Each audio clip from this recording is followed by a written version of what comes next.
नमस्ते, मैं हूं किशोर अजवाणी। आप देख रहे हैं देश का नंबर 1 न्यूज चैनल। घड़ी इशारा कर रही है 9 बजे रात का वक्त। 100 बात की एक बात का। 100 बात की एक बात में आज अमेरिका में गोल्डी बराड़ कैसे पकड़ा गया, तिहाड़ जेल में आफताब की साजिश की बिसात क्या है, क्या ओसामा बिन लादेन ने केमिकल बम बना लिया था, और यूक्रेन युद्ध के बीच पुतिन का क्रिसमस प्लान क्या है। ब्रेकिंग न्यूज, गोल्डी बराड़ से जुड़ी हुई पंजाब पुलिस ने दावा किया कि उसकी खुफिया जानकारी के आधार पर ही गोल्डी बराड़ को पकड़ा गया। पंजाब पुलिस के मुताबिक कैलिफोर्निया में छिपे गोल्डी बराड़ की जानकारी उन्होंने ही दी थी, जिसके बाद एफबीआई ने गोल्डी बराड़ को पकड़ लिया। पंजाब पुलिस का दावा है कि वो लगातार इस मामले में विदेश मंत्रालय के संपर्क में है और वो इस बात का पता लगाने में जुटी है कि गोल्डी बराड़ को डिपोर्ट किया जाएगा या फिर उसका प्रत्यर्पण होगा, क्योंकि सिद्धू मूसेवाला की हत्या की साजिश रचने का आरोपी गैंगस्टर गोल्डी बराड़ एफबीआई के शिकंजे में फंस गया है। पंजाब पुलिस के मुताबिक उसे अमेरिका ने कैलिफोर्निया में हिरासत में लिया गया है, उसके खिलाफ इंटरपोल ने रेड कॉर्नर नोटिस जारी किया। सूत्रों के मुताबिक कुछ वक्त पहले ही गोल्डी बराड़ कनाडा से भागकर अमेरिका भाग गया था, जहां एफबीआई ने उसे गिरफ्त में ले लिया। बताया जा रहा है कि गोल्डी बराड़ कनाडा से भागकर अमेरिका इसलिए गया था ताकि उसकी जान बच सके, क्योंकि सिद्धू मूसेवाला हत्याकांड के बाद से ही वो बम्बिहा गैंग की आंखों में गड़ने लगा था। वैसे तो गोल्डी बराड़ की बम्बैया गैंग से दुश्मनी पुरानी है, लेकिन सिद्धू मूसेवाला हत्याकांड के बाद गोल्डी बराड़ बम्बैया गैंग का सबसे बड़ा दुश्मन बन गया। कुछ रोज पहले ही बम्बिया गैंग ने सोशल मीडिया के जरिए ऐलान किया था कि गोल्डी बराड़ उसका अगला निशाना है। बताया जा रहा है कि इसी वजह से कनाडा में छिपकर अपने काम को अंजाम देने वाला गोल्डी बराड़ भागकर अमेरिका पहुंच गया और वहां वो अमेरिका की खुफिया एजेंसी के हत्थे चढ़ गया। लेकिन पंजाब के सीएम भगवंत मान ने दावा किया कि गोल्डी बराड़ को जल्द ही भारत लाया जाएगा, क्योंकि उसने कनाडा में बैठकर ही भारत की जमीन पर कई बड़े अपराधों को अंजाम दिया। 29 मई को पंजाब के मानसा में सरेआम गोलियां बरसाकर सिद्धू मूसेवाला की हत्या कर दी गई थी। तब कहा गया था कि मूसेवाला की हत्या भले ही लॉरेंस बिश्नोई ने करवाई हो, लेकिन उसके पीछे का दिमाग गोल्डी बराड़ का था। खुद गोल्डी बराड़ ने कई बार सोशल मीडिया पोस्ट के जरिए इस बात का दावा किया और अपनी पीठ थपथपाई। लेकिन अब पंजाब के मुख्यमंत्री दावा कर रहे हैं कि जल्द ही उसके हर गुनाह का हिसाब होगा और वो भारत की जेल की सलाखों के पीछे होगा। वो डिटेन हो गया, जल्दी ही उसको यहाँ पे लाया जाएगा। भगवंत मान के मुताबिक इस मामले में कैलिफोर्निया की पुलिस ने भारत सरकार और पंजाब पुलिस से संपर्क किया और इसी के बाद उन्होंने दावा किया कि सिद्धू मूसेवाला हत्याकांड के साथ गोल्डी बराड़ से जुड़े कई दूसरे केस भी सुलझ जाएंगे। इस बीच सिद्धू मूसेवाला के पिता ने भी गोल्डी बराड़ के पकड़े जाने की खबर पर खुशी जताई। इसके साथ ही उन्होंने गोल्डी बराड़ का नार्को टेस्ट करवाए जाने की भी मांग कर दी, क्योंकि मूसेवाला के पिता को शक है कि उनकी हत्या के पीछे बड़ी साजिश है। यानी ये सिर्फ दो गैंग के बीच की लड़ाई नहीं है, बल्कि सिद्धू मूसेवाला की हत्या करवाने के पीछे कई दूसरे लोग भी हो सकते हैं। इसी वजह से मूसेवाला के पिता ने ये मांग की कि हत्याकांड में शामिल लॉरेंस बिश्नोई, जग्गू भगवानपुरिया और गोल्डी बराड़ को एक साथ बिठाकर पूछताछ होनी चाहिए। इन्हां दे नार्को टेस्ट होने चाहिए ने, बिल्कुल स्थिति सारी साफ हो जाएगी। इससे पहले उन्होंने पंजाब सरकार से गोल्डी बराड़ पर इनाम घोषित करने की मांग की थी। उधर किंजल मिसाइल से लैस मिग-31 फाइटर प्लेन के उड़ान भरने की खबर से यूक्रेन में हड़कंप मच गया। यह घटना 3 दिन पहले यानी 29 नवंबर की बताई गई। उस दिन यूक्रेन में बेलारूस के एक एयरबेस से मिग-31 लड़ाकू विमान के उड़ान भरने की खबर फैली थी, जिसके बाद हमले की आशंका को देखते हुए यूक्रेन की सरकार की तरफ से देश भर में हवाई अलर्ट जारी कर दिया गया। यही नहीं, यूक्रेन के नागरिकों के बीच एक मैप ने सनसनी फैला दी, जिसमें यह दिखाया गया कि यूक्रेन की वो कौन सी जगहें हैं जहां रूस की सेना अपनी किंजल मिसाइल दागकर तबाही मचाने की कोशिश कर सकती है। क्योंकि किंजल मिसाइल इतनी खतरनाक होती है कि जहां भी गिरती है वहां सिर्फ तबाही के निशान ही बचते हैं। दावा है कि किंजल मिसाइल आवाज से 10 गुना तेज रफ्तार से दुश्मन पर वार करती है। और जिस मिग-31 लड़ाकू विमान के उड़ान भरने की खबरें सामने आई, उसे खासतौर से परमाणु हथियारों से लैस हाइपरसोनिक मिसाइलें ले जाने के लिए ही तैयार किया गया। ऐसे में यूक्रेन के लोग डर के साए में जीने को मजबूर हो गए। हालांकि कुछ देर बाद किंजल मिसाइल से लैस मिग-31 फाइटर जेट के बेलारूस के एक एयरबेस से उड़ान भरने के दावे को खारिज कर दिया गया। इस बीच अमेरिका के बाद यूके के सांसदों के ताइवान दौरे पर चीन भड़क गया। इससे पहले अगस्त में अमेरिकी संसद के स्पीकर नैन्सी पेलोसी की ताइवान यात्रा पर चीन ने कड़ा एतराज जताया था, जिसके बाद अब यूके के सांसदों की विदेश मामलों से जुड़ी समिति 5 दिनों के ताइवान दौरे पर पहुंची तो शी अपना आपा खो बैठे। नैन्सी पेलोसी के ताइवान दौरे से भी चीन बौखला गया था। चीन तभी से अमेरिका और ताइवान को युद्ध की गीदड़ भभकी दिए जा रहा है। अब चीन ने यूके को उसके अंदरूनी मामलों में दखल न देने की नसीहत दे दी। चीन ने शुरुआत से ही ताइवान को अपना हिस्सा बताया है, लेकिन हर बार चीन के इस दावे को ताइवान खारिज करता आया है। यही वजह रही कि यूके के सांसद जब ताइवान पहुंचे तो चीन ने इसे अपनी वन चाइना पॉलिसी का उल्लंघन करार दिया। साथ ही यूके को ये ये धमकी भी दे डाली कि उसे इसका जवाब जरूर मिलेगा। बताया जा रहा है कि ताइवान पहुंचे यूके के सांसद वहां के प्रधानमंत्री और विदेश मंत्री से मुलाकात कर चुके हैं। खबर है कि दोनों देशों के नेताओं के बीच इंडो पैसिफिक रीजन में शांति बनाए रखने के मुद्दे पर बात हुई। मतलब ये कि अमेरिका तो पहले से ही ताइवान के साथ खड़ा है। अब यूके ने भी ये साफ कर दिया कि अगर चीन ताइवान पर हमला करता है तो वो उसके खिलाफ ताइवान की मदद करने से पीछे नहीं हटेगा। इधर श्रद्धा मर्डर केस में आरोपी आफ्ताब से जुड़ी एक चौंकाने वाली जानकारी सामने आई, जिसे मामले की जांच में जुटी पुलिस की टीम इस खौफनाक हत्याकांड से जोड़कर देख रही है। क्योंकि सूत्रों के हवाले से पता चला कि तिहाड़ जेल में बंद आफ्ताब शह और मात के खेल शतरंज का मजा हुआ खिलाड़ी। और सूत्रों का दावा है कि पुलिस को यह जानकारी उस सेल की निगरानी के दौरान मिली जिसमें आफ्ताब को रखा गया है, जिसके बारे में जानकर जेल के अधिकारी भी सन्न रह गए। क्योंकि पता चला कि आफ्ताब शतरंज का ऐसा खिलाड़ी है जो खुद ही चाल चलता है और खुद ही अपनी चाल का जवाब भी देता है। यानी पूरे खेल में शह भी उसकी और मात भी उसी की होती है। ऐसे में श्रद्धा हत्याकांड में आफ्ताब शतरंज की चाल की तरह ही अपनी बुरी कहानी में पुलिस को उलझा रहा है और दिल्ली पुलिस को गुमराह करने की कोशिश कर रहा है। इसीलिए रिमांड में उसकी पूछताछ के बाद जब पुलिस किसी नतीजे तक नहीं पहुंच पाई तो सच्चाई जानने के लिए उसको आफ्ताब का पॉलीग्राफ और नार्को टेस्ट तक करवाना पड़ा। और सूत्रों के हवाले से खबर है कि नार्को टेस्ट के बाद जांच अधिकारियों को श्रद्धा मर्डर केस को सुलझाने के लिए अहम सुराग मिले। क्योंकि दिल्ली पुलिस के सूत्रों ने दावा किया कि नार्को टेस्ट और पोस्ट नार्को टेस्ट के दौरान आफ्ताब ने श्रद्धा के मोबाइल फोन की लोकेशन भी बता दी, जिसे पुलिस अभी तक बरामद नहीं कर पाई थी। सूत्रों के मुताबिक आफ्ताब ने बताया कि उसने श्रद्धा के मोबाइल फोन को मुंबई में भायंदर की खाड़ी में फेंक दिया था और आरोप है कि फोन को ठिकाने लगाने से पहले उसने पूरे इलाके की रेकी भी की थी। मतलब ये कि मई में श्रद्धा की हत्या के बाद काफी समय तक उसका फोन आफ्ताब के पास मौजूद था। क्योंकि मुंबई पुलिस ने भी यह शक जताया है कि 3 नवंबर को जब आफ्ताब को पूछताछ के लिए पुलिस स्टेशन बुलाया गया था, उस वक्त श्रद्धा का मोबाइल उसके पास ही मौजूद था। और पूछताछ में जब उसे ये एहसास हो गया था कि अब उसका बचना नामुमकिन है तो उसने पुलिस स्टेशन से लौटने के दौरान मोबाइल फोन को ठिकाने लगा दिया, जिसकी तलाश में पुलिस एक बार फिर जुट गई। उधर खूंखार आतंकी संगठन अलकायदा के सरगना ओसामा बिन लादेन की मौत के बरसों बाद उसकी बर्बरता से जुड़े एक बड़े राज का पर्दाफाश हुआ। ब्रिटिश अखबार द सन को दिए एक इंटरव्यू में ओसामा बिन लादेन के बेटे ने दावा किया कि उनके पिता ने कुत्तों पर केमिकल हथियारों का टेस्ट किया था और इसके लिए उसने अपने बेटे के ही पालतू कुत्तों का इस्तेमाल किया था। इस वक्त फ्रांस में रह रहे उमर बिन लादेन ने इसे अफगानिस्तान की पहाड़ियों में अपने पिता के साथ बिताए गए सबसे मनहूस पलों में एक बताया और इंटरव्यू के दौरान दावा किया कि लादेन के गुर्गों ने उनके पालतू कुत्ते पर केमिकल हथियार का ट्रायल किया था, जिसके धमाके से निकले धुएं की चपेट में आने से कुत्ता बेहोश हो गया था। इससे पहले ओसामा की पहली पत्नी नजवा बिन लादेन भी कुत्तों पर केमिकल हथियारों के ट्रायल का इशारा कर चुकी थी। उन्होंने अपनी एक किताब में दावा किया था कि उनके एक कुत्ते की रहस्यमयी बीमारी की वजह से अचानक मौत हो गई थी, जिसे केमिकल हथियार के ट्रायल का ही असर माना गया था। इधर भारत ने दिसंबर के लिए संयुक्त राष्ट्र सुरक्षा परिषद की अध्यक्षता संभाल ली। भारत को एक साल में दूसरी बार यूएन सुरक्षा परिषद की अध्यक्षता मिली है, जबकि इससे पहले अगस्त 2021 में भारत ने अध्यक्षता संभाली थी। भारत की अध्यक्षता में 14 और 15 दिसंबर को 2 अहम बैठकें होंगी, जिनमें आतंकवाद से निपटने और दूसरे मुद्दों पर चर्चा होगी।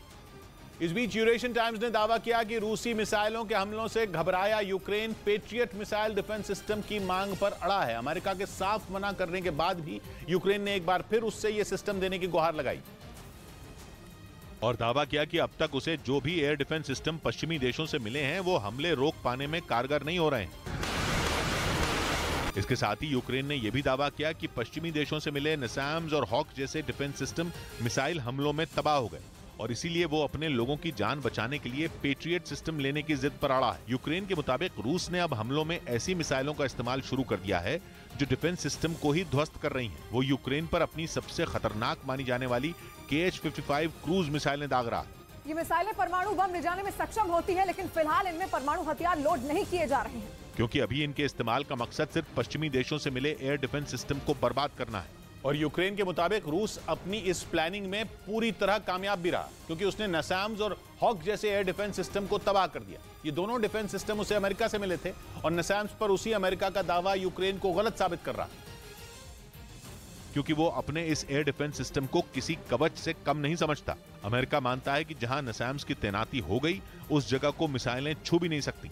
तभी तो वो अपने इस एयर डिफेंस सिस्टम का किल रेट 100% बताता है। मतलब ये कि अगर मिसाइल उसकी तरफ आई तो फिर वो बचकर जा नहीं पाएगी। जबकि यूक्रेन कह रहा है कि रूस ने नसाम्स को ही ढेर कर दिया। कहा जा रहा है कि उसने ऐसा पेट्रियट डिफेंस सिस्टम पाने के लिए किया, लेकिन अमेरिका उसे वो दे नहीं रहा, क्योंकि उसे डर है कि ऐसा करने से जंग यूक्रेन से निकलकर नेटो देशों में फैल सकती है।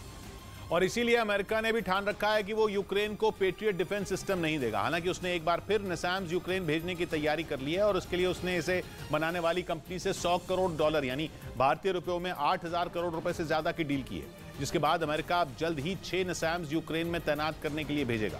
इससे पहले वो 2 एयर डिफेंस सिस्टम नवंबर महीने की शुरुआत में यूक्रेन भेज चुका है, जिनमें एक को यूक्रेन ने राजधानी कीव की सुरक्षा में तैनात भी किया था, लेकिन यूक्रेन ने दावा किया था कि ईरानी ड्रोन के हमले में वो तबाह हो गया। हालांकि अमेरिका को नसाम्स पर पूरा भरोसा है, इसलिए वो पेट्रियट की जगह उसे ही यूक्रेन भेज रहा है। इधर उत्तर प्रदेश में होने वाले उपचुनाव के प्रचार के दौरान अखिलेश यादव ने राज्य के दोनों उप मुख्यमंत्रियों को मुख्यमंत्री बनने का ऑफर दे डाला और प्रस्ताव रखा कि उन्हें समाजवादी पार्टी के विधायक समर्थन देंगे। उत्तर प्रदेश में 2 विधानसभा और 1 लोकसभा सीट पर उपचुनाव होना है, जिन पर जीत के लिए बीजेपी और समाजवादी पार्टी दोनों पसीना बहा रहे हैं। आजम खां के अयोग्य घोषित होने के बाद खाली हुई रामपुर सीट पर भी मतदान होगा और इसीलिए अखिलेश यादव वहां प्रचार करने पहुंचे, लेकिन इस दौरान उन्होंने जो बयान दिया वो रातों रात सुर्खियों में आ गया। लाओ अपने 100 विधायक, हम 100 विधायक आपके साथ तैयार है, सरकार बना लो और मुख्यमंत्री बन जाओ। क्या डिप्टी सीएम वाले बोल रहे हो? जिसके बाद अखिलेश को खुद यूपी के डिप्टी सीएम ब्रजेश पाठक ने जवाब दिया, ये केवल समाजवादी पार्टी का, अखिलेश यादव का फ्रस्ट्रेशन है।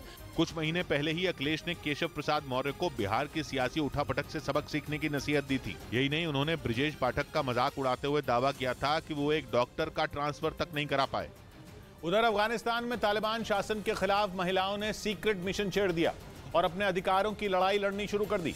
ये दावा अल जजीरा ने किया और अपनी रिपोर्ट में जानकारी दी कि अफगानिस्तान में महिलाएं तालिबान शासन के खिलाफ लड़ाई लड़ने की तैयारी कर रही हैं, क्योंकि 2021 में हुए तख्ता पलट के बाद उन्होंने ही सबसे ज्यादा भुगता और तालिबान की कट्टरपंथी सोच की शिकार बनी। अल जजीरा ने अपनी रिपोर्ट में दावा किया कि शमील नसेरी नाम की एक सामाजिक कार्यकर्ता इस काम में जुटी और तालिबान से बचकर उन महिलाओं को एकजुट कर रही हैं जिनकी 2021 के बाद नौकरी गई या फिर उन्हें कॉलेज जाने या काम करने से रोक दिया गया, क्योंकि तालिबान शासन में महिलाएं खुलकर विरोध भी नहीं कर पा रही। उल्टा जो महिलाएं अपने अधिकारों के लिए लड़ती हैं उन्हें गिरफ्तार कर लिया जाता है और इसीलिए वहां की महिलाएं तालिबान शासन से लड़ने के लिए एकजुट हो रही हैं। इस काम में जुटी शमील नसेरी का कहना है कि उन्हें 2 बार गिरफ्तार करने की कोशिश की गई और इसीलिए वो तालिबान के खिलाफ छिपकर लड़ रही हैं, क्योंकि तालिबान 2021 में किया गया अपना वादा नहीं निभा रहे। 2021 में जब अमेरिकी सेना ने अफगानिस्तान छोड़ा था और तालिबान को सत्ता सौंपी थी, तो तालिबान सरकार ने वादा किया था कि महिलाओं को पढ़ने और काम करने का अधिकार मिलेगा, और तालिबान ये वादा भूल गए और उन्होंने फिर से अफगानिस्तान की महिलाओं की 90 के दशक जैसी दुर्दशा करनी शुरू कर दी। आंकड़े भी अफगानिस्तान में महिलाओं की दुर्दशा का सबूत देते हैं, क्योंकि तालिबान के सत्ता संभालने के बाद अफगानिस्तान में कामकाजी महिलाओं की संख्या 28% घटी है। संयुक्त राष्ट्र ने भी अपनी एक रिपोर्ट में दावा किया कि अफगानिस्तान में घरेलू हिंसा और महिलाओं पर अत्याचार बढ़ा है, क्योंकि वहां महिलाओं के घर से निकलने और पढ़ने पर रोक-टोक लगी, ड्रेस कोड बनाया गया और सबसे बड़ी बात, उन्हें काम करने से रोका गया, जिसके विरोध में छिटपुट प्रदर्शन भी हुए।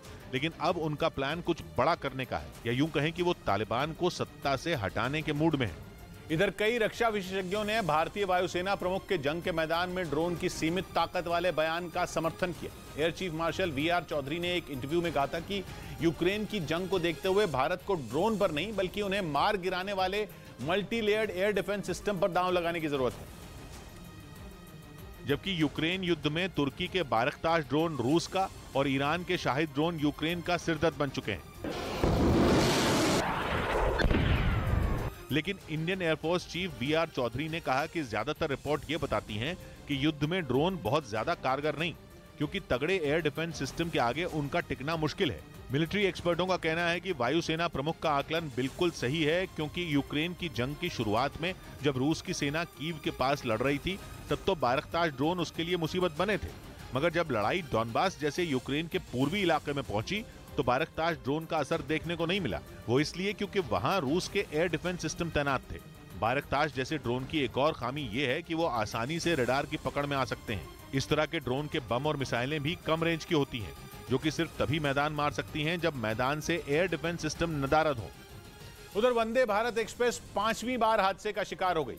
ट्रेन गांधीनगर से मुंबई जा रही थी, तभी ट्रैक पर अचानक गाय आई और ट्रेन से टकरा गई, जिसकी वजह से वंदे भारत एक्सप्रेस के आगे वाले हिस्से को नुकसान पहुंचा और ट्रेन 20 मिनट तक वहां खड़ी रही, जिसे ठीक करने के बाद मुंबई के लिए रवाना कर दिया गया। अगले साल मई के एंड में 2023 तक लोग फेंसिंग को लगा भी लेंगे। इससे पहले भी वंदे भारत एक्सप्रेस कई बार इसी तरह के हादसे का शिकार हो चुकी है। इस बीच पंजाब के तरन तारण में बॉर्डर के पास पुलिस और बीएसएफ ने तलाशी अभियान चलाया। इस दौरान वहां एक पाकिस्तानी ड्रोन के साथ 5 किलो हेरोइन बरामद की गई, जिसकी कीमत करीब 25 करोड़ बताई जा रही है। इससे पहले बीते 28 नवंबर को भी पाकिस्तानी ड्रोन ने भारतीय सीमा में घुसपैठ करने की कोशिश की थी। हालांकि बीएसएफ के जवानों ने तुरंत कार्रवाई करते हुए उसे मार गिराया था। उधर वेस्टइंडीज के पूर्व खिलाड़ी ड्वेन ब्रावो ने आईपीएल से संन्यास ले लिया। हाल ही में चेन्नई सुपर किंग्स ने उन्हें रिलीज कर दिया था, जिसके बाद उन्होंने आईपीएल से संन्यास लेने का फैसला किया। हालांकि चेन्नई सुपर किंग्स ने आईपीएल में अगले साल के लिए उन्हें अपना बॉलिंग कोच बनाया है। इधर यूक्रेन से जारी युद्ध के बीच रूस ने अपनी नई एंटी बैलिस्टिक मिसाइल का टेस्ट किया। ये एंटी बैलिस्टिक मिसाइल का ये मिसाइल परीक्षण कजाकिस्तान की सैरिशगन फायरिंग रेंज से किया गया, जहां सारी तैयारियां पूरी होने के बाद जैसे ही मिसाइल को दागा गया, वो चंद सेकंड में आंखों से ओझल हो गई। रूस के रक्षा मंत्रालय की तरफ से जो वीडियो जारी किया गया, उसमें दिखा कि सैरिशगन फायरिंग रेंज से छोड़ी गई ये एंटी बैलिस्टिक मिसाइल आसमान में ऐसे गुम हुई कि कुछ देर तक चारों तरफ सब कुछ दिखना बंद हो गया। रूस का दावा है कि उसकी नई मिसाइल की टेस्टिंग सफल रही और वो सभी मापदंडों पर खरी उतरी। इस मिसाइल को दुश्मन के हवाई और अंतरिक्ष हमले से बचने के लिए डिजाइन किया गया है। मतलब ये कि रूस ने इस टेस्टिंग के जरिए ये दिखा दिया कि उसके हथियारों के जखीरे में एक और मिसाइल जुड़ गई है, जिसे वो यूक्रेन के खिलाफ दाग सकता है। यानी रूस की इस मिसाइल से जेलेंस्की की मुश्किलें बढ़ सकती हैं, क्योंकि रूस जब चाहे यूक्रेन के खिलाफ इसे इस्तेमाल कर सकता है। इस बीच बिहार के जमुई से चौंकाने वाला एक मामला सामने आया। वहां एक आदमी पर 4 राज्यों में 6 महिलाओं से शादी करने का आरोप लगा, जिसका पर्दाफाश तब हुआ जब उसकी दूसरी बीवी के भाई ने उसे जमुई रेलवे स्टेशन पर एक महिला के साथ पकड़ लिया। भाग रहा था, वही साल भर से 10 साल से बहुत खराब था। आरोप है कि शादीशुदा होने के बाद भी उस आदमी ने बिहार, पश्चिम बंगाल, झारखंड और दिल्ली में अलग अलग महिलाओं से शादी की। आरोप है कि ये शादियां उसने इन राज्यों में ऑर्केस्ट्रा में काम करने के दौरान की। हालांकि उस आदमी ने 6 शादियां करने की बात को गलत बताया, जबकि 2 शादियां करने की बात मानी। जब हम किए थे तो इससे भी कुछ लफड़ा हो गया था। उसके साले ने जब आरोपी जीजा को रेलवे स्टेशन पर दूसरी महिला के साथ पकड़ लिया तो वो उसे थाने ले गया, जहां पुलिस ने दोनों को समझाकर मामला शांत कराया। उधर सूत्रों के हवाले से खबर है कि सुरक्षा एजेंसियां प्रतिबंधित संगठन जमाते इस्लामी पर बड़े एक्शन की तैयारी में है।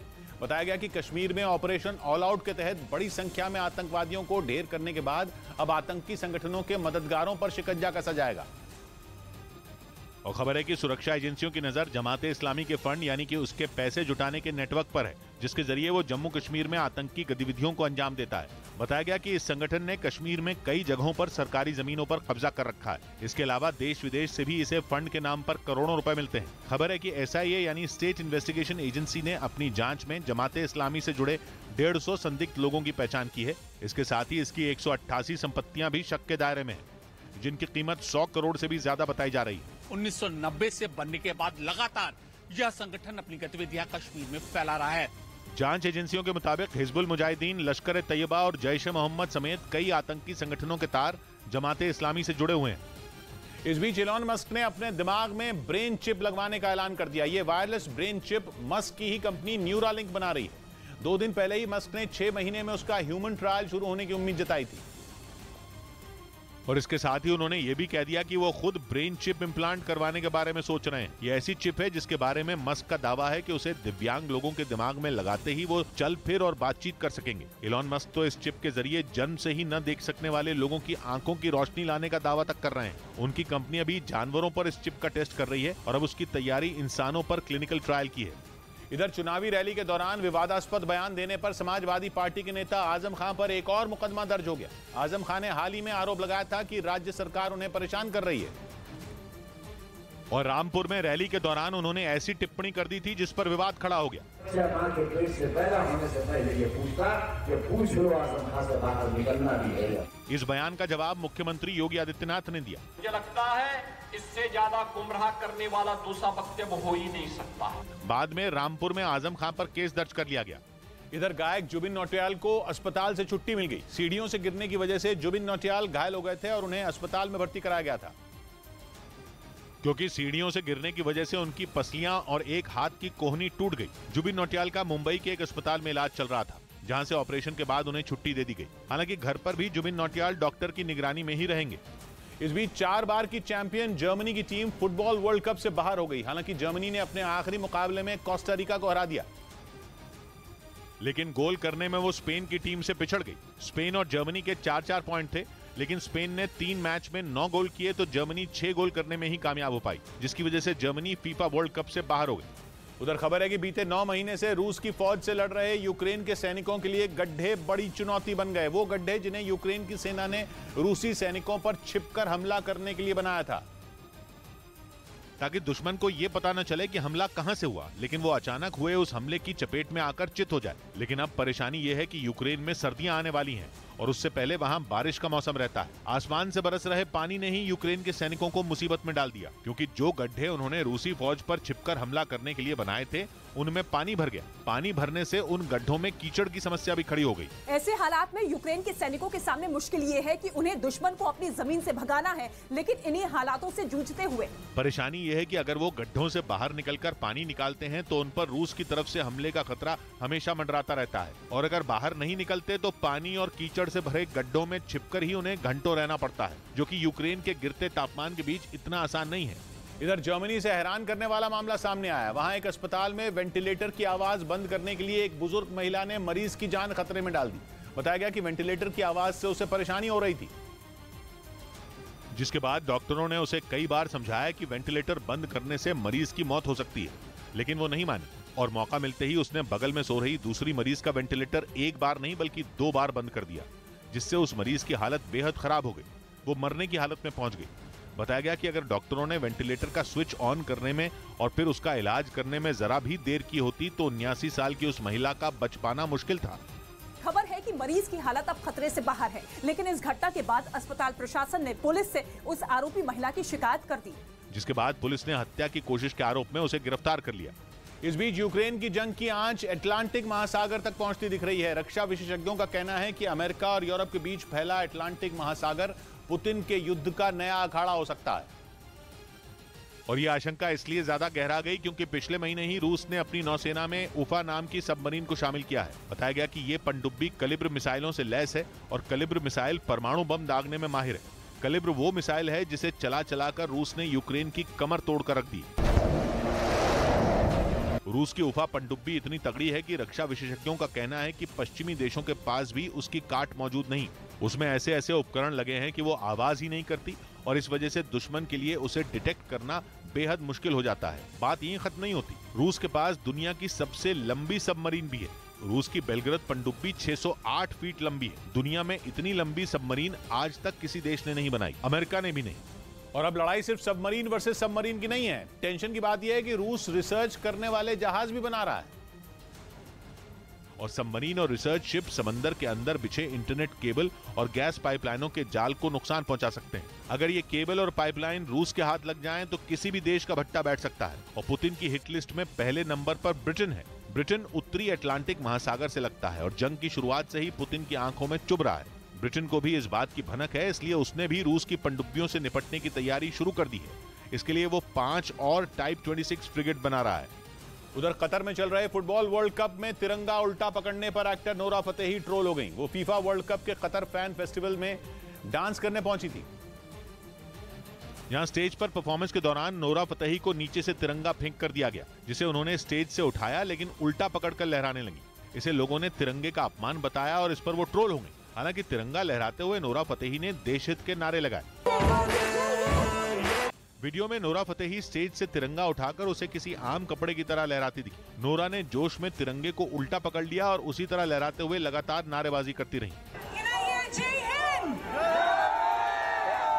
जैसे ही ये वीडियो लोगों के बीच पहुंचा, नोरा फतेही इस पर ट्रोल हो गई। इधर जम्मू कश्मीर के उरी में सेना को बड़ी कामयाबी मिली। सुरक्षा बल ने उरी में एलओसी के पास एक आतंकी ठिकाने का पर्दाफाश किया और वहां से भारी मात्रा में गोला बारूद समेत ड्रग्स की खेप भी जब्त की। आतंकी ठिकाने से बरामद किए गए हथियारों में 2 AK-74 राइफल, 117 कारतूस और 2 पिस्तौल के साथ ड्रग्स के 11 पैकेट शामिल हैं, जिसकी सूचना सेना को मुखबिर से मिली थी।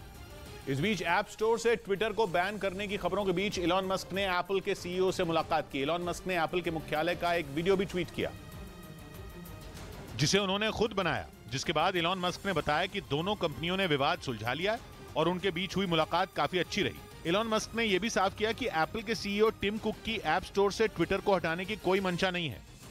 उधर ऑस्ट्रेलिया के पूर्व खिलाड़ी रिकी पॉन्टिंग को हार्ट अटैक आ गया। ये घटना ऑस्ट्रेलिया और वेस्टइंडीज के बीच चल रहे मुकाबले के दौरान हुई। जब वो मैच की कमेंट्री कर रहे थे, उन्होंने इसकी जानकारी तुरंत दूसरे लोगों को दी, जिसके बाद ऑस्ट्रेलिया के पूर्व कप्तान को फौरन अस्पताल में भर्ती कराया गया, जहां डॉक्टर की देखरेख में उनका इलाज चल रहा है। इस बीच यूरेशियन टाइम्स ने दावा किया कि तुर्की ने यूक्रेन को नया laser guided multiple launch rocket system दिया है। बताया गया कि जेलेंस्की के सैनिकों ने इसका इस्तेमाल भी शुरू कर दिया और रूसी फौज पर इसके जरिए रॉकेट की बारिश की। यूरेशियन टाइम्स की तरफ से इसका एक वीडियो भी जारी किया गया, जिसमें TRLG-230 multiple launch rocket system दुश्मन पर कहर बरपाता नजर आया। बताया जा रहा है कि जेलेंस्की की सेना ने इसे रूस के कब्जे वाले इलाकों के पास तैनात किया है। यूक्रेन के राष्ट्रपति लगातार हथियारों की मांग करते आए हैं। पश्चिमी मीडिया का दावा है कि इसीलिए तुर्की ने अपने घातक रॉकेट लॉन्चर को देने का फैसला किया, ताकि किसी भी सूरत में यूक्रेन को पीछे न हटना पड़े। खबर है कि जल्द यूक्रेन को कई और TRLG-230 मल्टीपल रॉकेट लॉन्चर मिल सकते हैं। इस रॉकेट लॉन्चर को हाइमार्स से भी ज्यादा घातक बताया जाता है, क्योंकि इसे आधुनिक तकनीक से लैस किया गया है। ये ऐसा laser guided multiple launch rocket system है जो हवा में उड़ते लड़ाकू विमानों पर भी सटीक निशाना लगा सकता है। यही वजह है कि इसे फाइटर जेट और ड्रोन का काल माना जाता है। ये मल्टीपल लॉन्च रॉकेट सिस्टम करीब 70 किलोमीटर तक सटीक निशाना लगाने में सक्षम है। यही नहीं, इसके जरिए ऐसे रॉकेट दागे जा सकते हैं जो भीषण तबाही ला सकते हैं। उधर अफगानिस्तान के पूर्व खुफिया प्रमुख ने दावा किया कि तालिबान सरकार जैश-ए-मोहम्मद और लश्कर-ए-तैयबा जैसे आतंकी संगठनों को पनाह दे रही है। इसके साथ ही उन्होंने भारत को अपनी सुरक्षा बढ़ाने की भी नसीहत दी, क्योंकि अफगानिस्तान के पूर्व खुफिया प्रमुख रहमतुल्लाह नबील का दावा है कि पाकिस्तान के इन दोनों आतंकी संगठनों ने अपना ठिकाना बदल लिया है। उनके मुताबिक जैश-ए-मोहम्मद और लश्कर-ए-तैयबा को अब अफगानिस्तान में पनाह मिल गई है, जहां ये दोनों संगठन आतंकवाद को बढ़ावा देने के लिए आधुनिक तकनीक का इस्तेमाल करना सीख रहे हैं। रहमतुल्लाह नबील ने आगाह किया कि ऐसे में ये दोनों आतंकी संगठन बड़े स्तर पर भारत के लिए खतरा बन सकते हैं। इसके साथ ही उन्होंने भारत को तालिबान से बातचीत जारी रखने और अपनी सुरक्षा को और मजबूत करने की सलाह दी।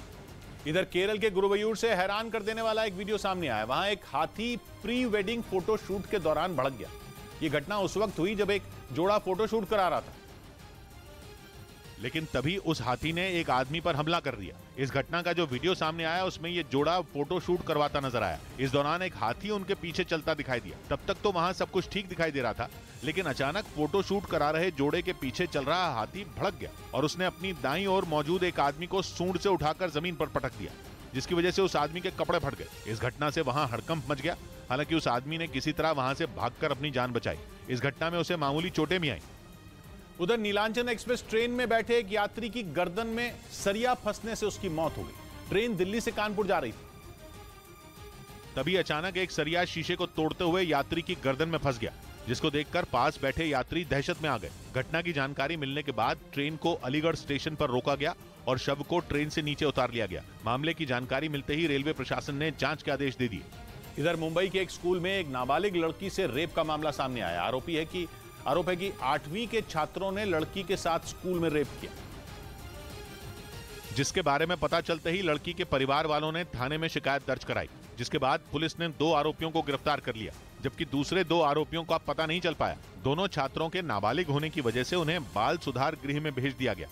इस बीच भारत के खिलाफ सीरीज से पहले बांग्लादेश की टीम को बड़ा झटका लगा। टीम के कप्तान तमीम इकबाल चोट की वजह से वनडे सीरीज से बाहर हो गए, जबकि तेज गेंदबाज तस्कीन अहमद पीठ के दर्द की वजह से पहले वनडे में नहीं खेलेंगे। इस बात की जानकारी खुद बांग्लादेश क्रिकेट बोर्ड ने दी। भारतीय क्रिकेट टीम 3 वनडे और 2 टेस्ट खेलने के लिए बांग्लादेश पहुंची है।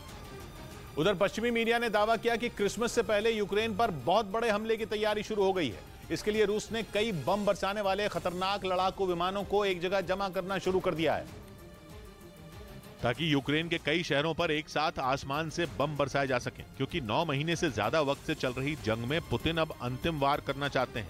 दावा किया गया कि इसके लिए वो क्रिसमस से पहले ही एक बहुत बड़े हमले की तैयारी कर रहे हैं। इस बात का पता एक सैटेलाइट इमेज सामने आने के बाद चला, जिसमें रूस के सारातव शहर के पास बना एक एयरबेस दिखाई दिया। दावा किया गया कि अचानक रूस के इस एयरबेस पर लड़ाकू विमानों की बड़ी खेप दिखाई देने लगी। खबर के मुताबिक वहां 24 से ज्यादा Tu-95 और Tu-160 फाइटर प्लेन दिखाई दिए। ये दोनों ही लड़ाकू विमान लंबी दूरी तक जाकर बम बरसाने में माहिर माने जाते हैं और इन विमानों के रूसी एयरबेस पर जमा होने के बाद ही इस बात की आशंका तेज हो गई कि यूक्रेन पर बेहद खतरनाक हमला होने वाला है। इस बीच यूक्रेन ने भी एक दावा करके सबको चौंका दिया। यूक्रेन के मुताबिक रूस के कई बड़े जनरल बेलारूस पहुंच गए और यह खबर इस बात की ओर इशारा कर रही है कि यूक्रेन में जल्द कुछ बड़ा होने वाला है और इसी की रणनीति तैयार करने के लिए रूस के कई बड़े जनरल बेलारूस पहुंच गए, क्योंकि बेलारूस तो जंग में शुरू से ही रूस के लिए अपने दरवाजे खोलकर बैठा है। रूस ने बेलारूस को अपने हथियारों का डिपो बना रखा है। वहां यूक्रेन पर हमले के लिए रूस ने बड़ी संख्या में सैनिक, टैंक, बख्तरबंद गाड़ियां और मिसाइलें तैनात कर रखी हैं और अब यूक्रेन दावा कर रहा है कि रूस के कई बड़े जनरल भी बेलारूस पहुंच गए हैं। यानी पश्चिमी मीडिया का क्रिसमस से पहले यूक्रेन पर हमले का दावा सच साबित हो सकता है। इस बीच खबर है कि समंदर की गहराई में रूस के हमलों से निपटने के लिए यूके जल्द ही आधुनिक अंडर वाटर ड्रोन की तैनाती करेगा। ब्रिटिश अखबार द सन की एक रिपोर्ट में दावा किया गया कि यूके की रॉयल नेवी इस ड्रोन को तैयार करने का ऑर्डर भी दे चुकी है, जो समंदर की गहराई में मौजूद इंटरनेट केबल को रूस की घातक पनडुब्बियों के हमले से बचाने में मदद करेगा। क्योंकि पश्चिमी मीडिया की कई रिपोर्ट में दावा किया जा चुका है कि रूस ने पिछले दिनों अपनी ऐसी महाविनाशक पनडुब्बियों को टेस्ट किया था जिनकी मदद से समंदर के अंदर मौजूद इंटरनेट केबल को निशाना बनाया जा सकता है। और यूके को आशंका है कि रूस ने समंदर में इन पनडुब्बियों का इस्तेमाल अगर उसके खिलाफ किया तो पूरी दुनिया से उसका संपर्क टूट जाएगा, जिनसे निपटने के लिए यूके ने प्रोजेक्ट सीटस तैयार किया और हथियार बनाने वाली कंपनियों को करीब $2 करोड़ मतलब भारतीय रुपयों में 160 करोड़ से ज्यादा का कॉन्ट्रैक्ट दे दिया, जो ऐसा अंडर वाटर ड्रोन तैयार करेंगी जो एक बार में करीब 1,500 किलोमीटर की दूरी तय कर सकेगा। कहा जा रहा है कि यूके और उसके सहयोगी देशों की नौसेनाएं अपने किसी भी युद्धपोत की मदद से इसे आसानी से समंदर में उस जगह लॉन्च कर सकेंगी जहां रूस के हमले का खतरा होगा। इधर दिल्ली में आने वाले रविवार के दिन मेट्रो सेवा सुबह 4 बजे से शुरू हो जाएगी। डीएमआरसी ने रविवार के दिन मेट्रो के समय एमसीडी चुनाव की वजह से किया है बदलाव, क्योंकि आने वाले रविवार यानी 4 दिसंबर को दिल्ली में एमसीडी चुनाव है। ऐसे में चुनाव की ड्यूटी पर तैनात अधिकारी वक्त पर पहुंच सकें, इसके लिए मेट्रो के समय में एक दिन के लिए बदलाव किया गया। रविवार की सुबह 4 बजे से लेकर 6 बजे तक हर आधे घंटे में मेट्रो चलेगी, जबकि 6 बजे के बाद नियमित रूप से लोग मेट्रो में सफर कर पाएंगे। इस बीच लगातार 8 दिनों की तेजी के बाद शेयर बाजार में गिरावट दर्ज की गई। सेंसेक्स और निफ्टी दोनों लाल निशान पर बंद हुए और सेंसेक्स 416 अंकों की गिरावट के साथ 62,868 पर बंद हुआ, जबकि निफ्टी 116 अंक गिरकर 18,696 पर रहा। कारोबार के दौरान बैंकिंग और आईटी सेक्टर के शेयरों में भी गिरावट रही। उधर काबुल में नमाज के दौरान अफगानिस्तान के पूर्व प्रधानमंत्री गुलबुद्दीन हिकमतयार पर हमला करने की कोशिश की गई, लेकिन वो बाल बाल बच गए, जबकि इस हमले में उनके 2 सुरक्षाकर्मी घायल हो गए। अफगानिस्तान की मीडिया के मुताबिक 2 आत्मघाती हमलावर गुलबुद्दीन हिकमतयार को मारने के लिए उनके ऑफिस पहुंचे थे, लेकिन वहां तैनात सुरक्षा कर्मियों ने उन्हें हमला करने से पहले ही मार गिराया। इस बीच खबर है कि रूस ने सस्ते तेल की उम्मीद लगाए पाकिस्तान को बड़ा झटका दे दिया। पश्चिमी मीडिया ने दावा किया कि इसके लिए 29 नवंबर को पाकिस्तान सरकार का एक प्रतिनिधि मंडल रूस पहुंचा था। यानी रूस से सस्ता तेल हासिल करने के लिए उसने भारत की राह पर चलने की पूरी कोशिश की, लेकिन इस राह पर उसका सफर शुरू होने से पहले ही खत्म हो गया, क्योंकि खबर है कि रूस ने पाकिस्तान को सस्ता तेल देने से साफ इनकार कर दिया। पश्चिमी मीडिया की एक रिपोर्ट के मुताबिक पाकिस्तान ने भारत की तरह उसे भी 30 से 40% की छूट के साथ तेल देने की गुहार लगाई थी, लेकिन खबर है कि रूस ने कंगाल होने की कगार पर खड़े पाकिस्तान के प्रस्ताव को सिरे से खारिज कर दिया, क्योंकि रूस भी अच्छी तरह जान चुका है कि पाकिस्तान सस्ते तेल के पैसे चुकाने की हालत में भी नहीं है। इधर भोपाल में बिन बुलाए शादी में आकर खाने पर एमबीए के एक छात्र को बर्तन धोने पड़ गए, जिसका वीडियो सोशल मीडिया पर वायरल हो गया, जिसमें वो जूठी प्लेट धोता दिखाई दिया, जबकि उसके पास खड़ा एक आदमी उसे बार बार प्लेट अच्छी तरीके से धोने के लिए कहता रहा। फ्री में खाना खाने की सजा क्या है? दो अच्छे से धो जरा। बिन बुलाए शादी में खाना खाने पहुंचे उस लड़के से कई प्लेटें धुलवाई गई। हालांकि लड़के से खाने के बदले बर्तन धुलवाने के बाद उसे जाने दिया गया। बताया गया कि लड़का इस शादी समारोह में चुपके से खाना खाने पहुंचा था, लेकिन आयोजकों ने उसे पकड़ लिया, जिसके बाद उससे सजा के तौर पर बर्तन धुलवाए गए। ब्रेकिंग न्यूज है, ईरान और सऊदी अरब के बीच चल रहे तनाव पर खबर है कि एक बार फिर सऊदी अरब को हमलों की धमकी दी गई है। हालांकि इस बार ईरान ने खुद सऊदी अरब को नहीं ललकारा, बल्कि पता चला है कि ईरान के समर्थन वाले कुछ दूसरे संगठनों ने इस बार सऊदी अरब को हमले की धमकी दी है। 1 महीने से सऊदी अरब की सुरक्षा एजेंसियां हाई अलर्ट पर हैं। पहले अंदेशा जताया जा रहा था कि ईरान की तरफ से कोई बड़ा हमला सऊदी अरब और इराक पर किया जा सकता है, लेकिन अब सऊदी अरब पर बड़ा हमला करने की धमकी ईरान के समर्थन वाले एक संगठन ने दी है। सऊदी अरब को ईरान के घरेलू मामलों से दूर रहने की चेतावनी दी गई। और साफ कहा गया कि ईरान के घरेलू मामलों में किसी ने टांग अड़ाई तो उसका अंजाम बहुत बुरा होगा। हिजबुल्लाह नाम का ये संगठन एक बड़ी सेना चलाता है। हिजबुल्लाह के लड़ाकों ने इससे पहले भी सऊदी अरब के शहरों पर हवाई हमले किए हैं। इस संगठन को ईरान का पूरा समर्थन हासिल है। ईरान आरोप लगाता रहा है कि वहां हिजाब के विरोध में चल रहे आंदोलनों को दूसरे देशों से समर्थन मिल रहा है। हिजबुल्लाह ने जो बयान जारी किया उसमें अमेरिका या इजरायल का जिक्र नहीं है, लेकिन सऊदी अरब को सीधी धमकी दी गई कि इसके बाद सऊदी अरब को इसकी कीमत चुकानी पड़ेगी। साफ कहा गया कि सऊदी अरब में बड़े पैमाने पर हमले किए जाएंगे। हिजबुल्लाह की धमकी ऐसे वक्त में आई है जब सऊदी अरब और ईरान में पहले से तनाव बना हुआ है। माना जा रहा है कि ये नई धमकी आग में घी डालने का काम करेगी। उधर ईडी ने छत्तीसगढ़ के मुख्यमंत्री भूपेश बघेल की उपसचिव सौम्या चौरसिया को मनी लॉन्ड्रिंग के मामले में गिरफ्तार कर लिया।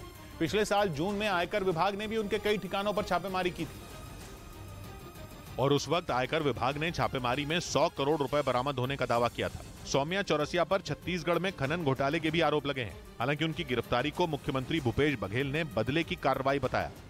इधर ठग सुकेश चंद्रशेखर से जुड़े मनी लॉन्ड्रिंग मामले में ईडी ने अभिनेत्री नोरा फतेही से फिर पूछताछ की। नोरा फतेही पूछताछ में शामिल होने के लिए दिल्ली में ईडी मुख्यालय पहुंची, जहां उन्होंने अपना बयान दर्ज करवाया। ये तीसरी बार है जब नोरा फतेही को ईडी ने पूछताछ के लिए बुलाया।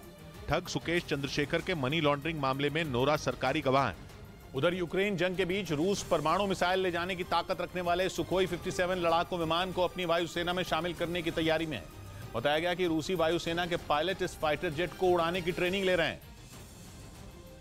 और इसके साथ ही खबर है कि रूस ने अपने इस दमदार लड़ाकू विमान सुखोई 57 का प्रोडक्शन बढ़ा दिया है। यानी पुतिन की कोशिश है कि अगर ये युद्ध और लंबा चला तो आने वाले दिनों में उनकी सेना इस फाइटर जेट का भी इस्तेमाल कर सकती है। दावा है कि सुखोई 57 लड़ाकू विमान आवाज से दुगनी रफ्तार से उड़ान भर सकता है। ये स्टेल्थ तकनीक से लैस है, यानी दुश्मन के रडार की पकड़ में नहीं आ सकता।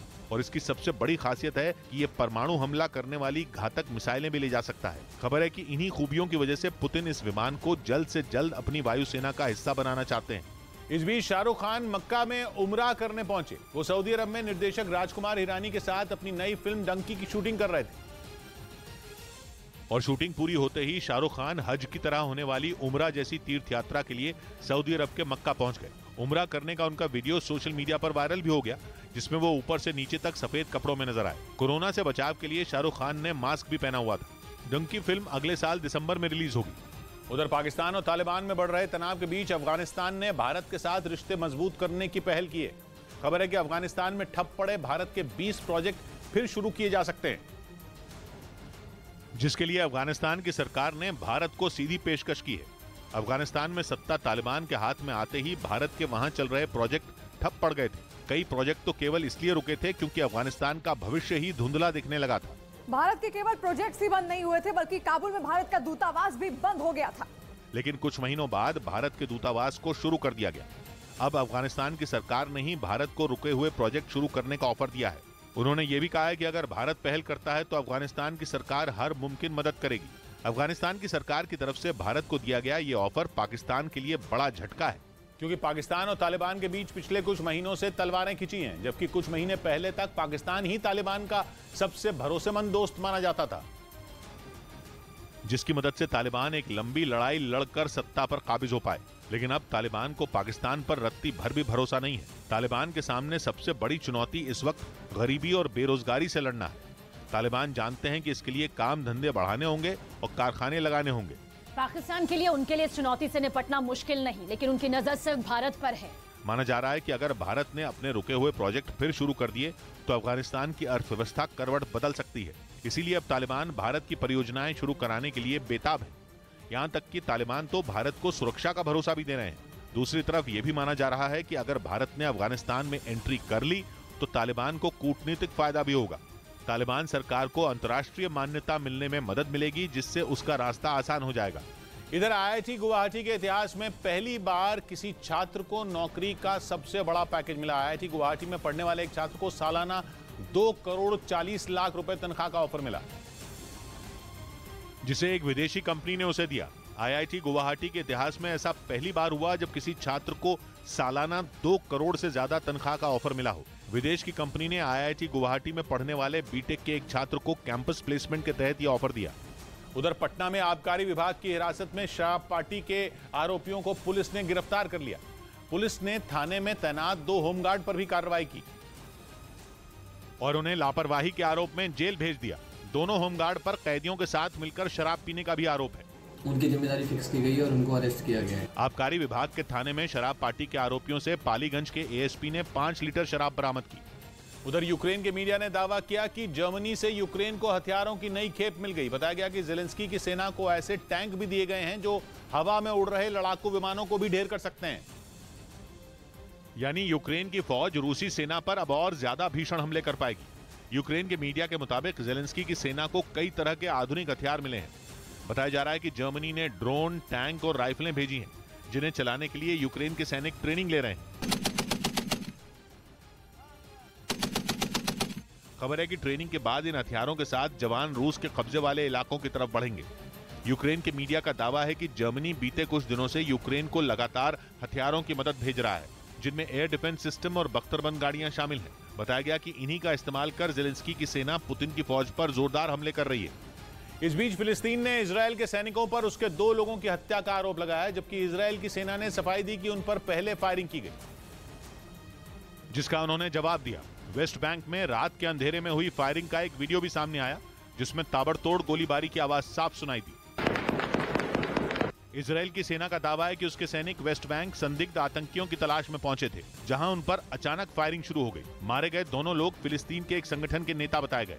उधर बाइडेन ने पुतिन को बातचीत का ऑफर दिया और यह शर्त रखी कि अगर रूस यूक्रेन पर हमला रोक देगा तो अमेरिका उससे बात करेगा। इस मामले में अमेरिका और फ्रांस के राष्ट्रपति ने साझा बयान जारी किया और दोनों नेताओं ने एक साथ आकर रूस से युद्ध रोकने को कहा। वैसे फ्रांस पहले भी कह चुका है कि रूस के साथ बातचीत के रास्ते खुले हैं, लेकिन बाइडेन ने कभी ऐसा नहीं बोला और यूक्रेन जंग शुरू होने के बाद से ही रूस से बातचीत के विरोध में नजर आए। लेकिन जंग के 10वें महीने में बाइडेन के तेवर और सुर दोनों बदले और उन्होंने पुतिन को यूक्रेन पर हमले रोकने की शर्त पर बातचीत का ऑफर दे दिया। I'm prepared to speak with Mr. Putin. Him's deciding he's looking for a way to end the war.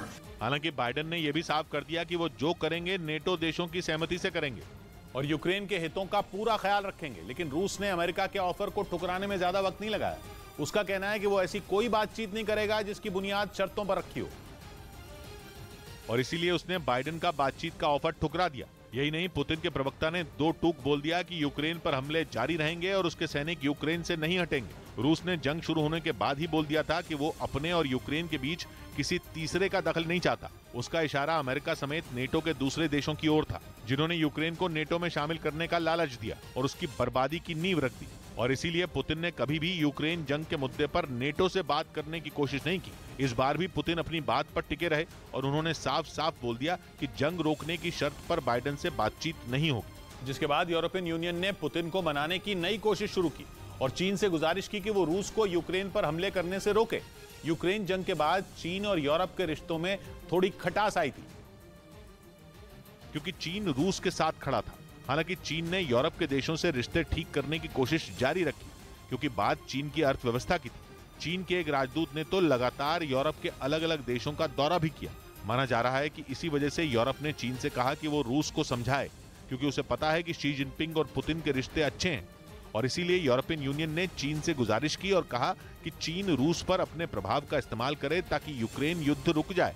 इधर बिहार के जहानाबाद में एक आदमी ने अपनी पत्नी के साथ मिलकर करीब 1500 फीट ऊंचे पहाड़ को काट कर सीढ़ियां बना दी।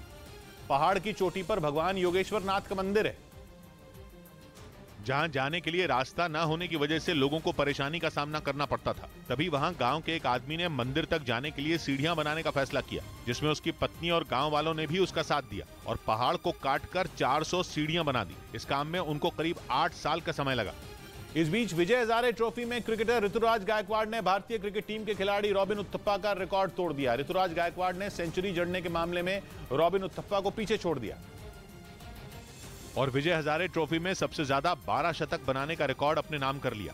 इससे पहले 11 शतकों के साथ रॉबिन उथप्पा के नाम यह रिकॉर्ड था। महाराष्ट्र के कप्तान ऋतुराज गायकवाड़ ने टूर्नामेंट के फाइनल मैच में भी 108 रन की पारी खेली, लेकिन उनकी टीम चैंपियन बनने से चूक गई। टूर्नामेंट के क्वार्टर फाइनल मैच में ऋतुराज गायकवाड़ ने 1 ओवर में 7 छक्के लगाकर एक वर्ल्ड रिकॉर्ड अपने नाम किया था। उधर उत्तर प्रदेश के सहारनपुर से रोंगटे खड़े कर देने वाला एक वीडियो सामने आया। वहां एक बेकाबू कार डिवाइडर से जा भिड़ी, जिसका एक सीसीटीवी वीडियो भी सामने आया, जिसमें सड़क से कई गाड़ियां गुजरती नजर आईं। तभी एक बेकाबू कार डिवाइडर से टकरा गई। इसके बाद जो हुआ,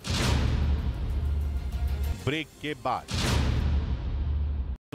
जग्गू भगवानपुरिया और गोल्डी बराड़ को एक साथ बिठाकर पूछताछ होनी चाहिए। इन्हां दे नार्को टेस्ट होने चाहिए ने, बिल्कुल स्थिति सारी साफ हो जाएगी। इससे पहले उन्होंने पंजाब सरकार से गोल्डी बराड़ पर इनाम घोषित करने की मांग की थी।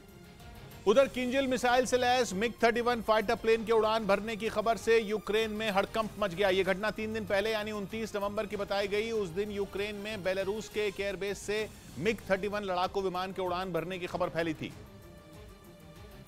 जिसके बाद हमले की आशंका को देखते हुए यूक्रेन की सरकार की तरफ से देश भर में हवाई अलर्ट जारी कर दिया गया। यही नहीं, यूक्रेन के नागरिकों के बीच एक मैप ने सनसनी फैला दी, जिसमें यह दिखाया गया कि यूक्रेन की वो कौन सी जगहें हैं जहां रूस की सेना अपनी किंजल मिसाइल दागकर तबाही मचाने की कोशिश कर सकती है। क्योंकि किंजल मिसाइल इतनी खतरनाक होती है कि जहां भी गिरती है वहां सिर्फ तबाही के निशान ही बचते हैं। दावा है कि किंजल मिसाइल आवाज से 10 गुना तेज रफ्तार से दुश्मन पर वार करती है। और जिस मिग-31 लड़ाकू विमान के उड़ान भरने की खबरें सामने आई, उसे खासतौर से परमाणु हथियारों से लैस हाइपरसोनिक मिसाइलें ले जाने के लिए ही तैयार किया गया। ऐसे में यूक्रेन के लोग डर के साए में जीने को मजबूर हो गए। हालांकि कुछ देर बाद किंजल मिसाइल से लैस मिग-31 फाइटर जेट के बेलारूस के एक एयरबेस से उड़ान भरने के दावे को खारिज कर दिया गया।